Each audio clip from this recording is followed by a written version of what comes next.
In front of me is Oppo A80 and today I would like to show you how you can use voice recorder. Begin by launching recorder and hitting allow and allow while using in all pop-ups. Then use this red button at the bottom to start recording. As you can see, recorder is on.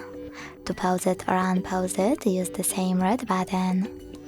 To add a bookmark, click on the left one. To add a photo mark, on the right one. Take a pic, and to discard it, tap on X on the left. To add it, on the check mark on the right. To delete your recording right away, hit cancel at the top left corner. To end it and save it though, choose save at the top right one. Then name it and hit save in the pop-up. As you can see, my recording is here. To play it, click on it. To rename it, hold it, choose rename at the bottom, type in wherever you want to and hit save.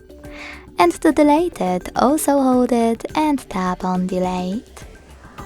Right next to next to set as ringtone at the bottom right corner. Then confirm your choice in the pop-up. Thanks so much for watching. If you enjoyed this video, leave a like, comment and subscribe. Bye!